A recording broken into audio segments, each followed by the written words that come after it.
Pluto हमारे सौर मंडल का दूसरा सबसे छोटा ग्रह है। प्लूटो को कभी सौर मंडल का सबसे बाहरी ग्रह माना जाता था, लेकिन अब इसे सौर मंडल के बाहरी काइपर घेरे की सबसे बड़ी खगोलीय वस्तु माना जाता है। काइपर घेरे की अन्य वस्तुओं की तरह प्लूटो का आकार और द्रव्यमान काफी छोटा है। इसका आकार पृथ्वी के चंद्रमा का 1/3 है और इसे सूर्य का एक चक्कर लगाने में 248 सालों का समय लगता है। यह जमी हुई नाइट्रोजन की बर्फ और पानी से बना हुआ है। इसका व्यास लगभग 2300 किलोमीटर यानी कि हमारे पृथ्वी का 18% है। सन 1930 में अमेरिकी खगोलशास्त्री क्लाइड टॉम्बाउ ने प्लूटो की खोज किया था और इसे सौर मंडल का 9वां ग्रह मान लिया गया। धीरे धीरे प्लूटो के बारे में कुछ ऐसी चीज़ें पता चली जो अन्य ग्रहों से अलग थी। पहला, सभी ग्रह एक अंडाकार कक्षाओं में सूरज का परिक्रमा करते हैं, लेकिन प्लूटो की कक्षा वरुण की तुलना में कभी सूरज से ज़्यादा समीप होता है तो कभी कम होता है। और दूसरा है, इसकी कक्षा बाकी ग्रहों की कक्षा की तुलना में ढलान पर थी। बाकी ग्रहों की कक्षाएं किसी एक ही चपटे चक्र में होती है, लेकिन प्लूटो का कक्षा इस चपटे चक्र के कोण पर था। लेकिन कोण की वजह से प्लूटो और वरुण कभी टक्कर नहीं हो सकता है, क्योंकि इनकी कक्षाएं एक दूसरे को कभी काटती नहीं हैं। प्लूटो आकार में बहुत ही छोटा ग्रह है। इससे पहले बुध यानी कि मरक्यूरी को सबसे छोटा ग्रह माना जाता था। प्लूटो बुध के आधे से भी छोटा है।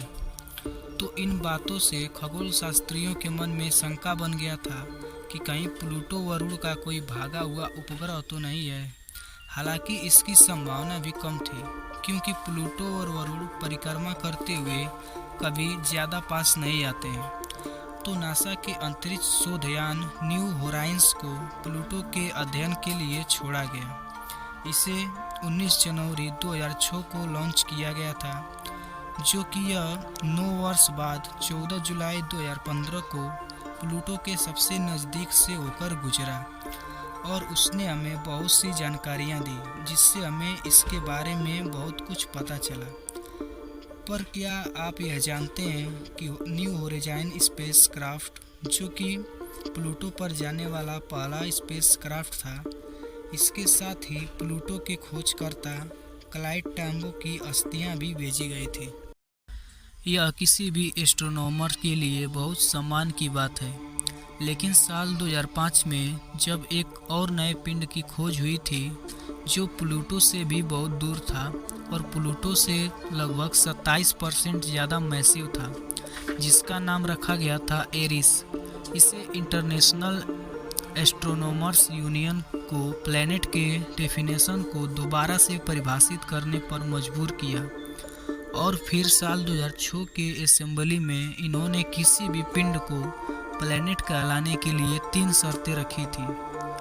कोई भी पिंड एक प्लैनेट तभी कहलाएगा जब पहला, वह सूरज का चक्कर लगाता हो, और दूसरा, उसके पास लगभग इतना मास हो कि वह अपने आप को गोलाकार रूप में बनाए रखे। ये दोनों रूल्स प्लूटो फॉलो करता था, लेकिन तीसरा जो रूल था उसे प्लूटो फॉलो नहीं करता था, और वह था कि कोई भी पिंड अपने आसपास के ऑर्बिट को साफ रखना चाहिए। मतलब कि उसके आसपास जो घूमते हुए पिंड हैं, या तो उसके चक्कर लगाएं या फिर उसमें जुड़ जाएं।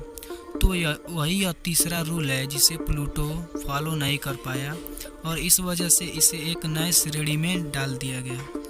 अब यह प्लूटो एक ड्राफ्ट प्लैनेट घोषित कर दिया गया है, लेकिन प्लूटो ही हमारे सौर मंडल का ड्राफ्ट प्लैनेट नहीं है, बल्कि ऐसे ही 4 अन्य ड्राफ्ट प्लैनेट हैं जो कि सूरज का चक्कर लगाते हैं। तो प्लूटो अभी भी है, इसे ग्रह से हटाकर बस दूसरे श्रेणी में डाल दिया गया है।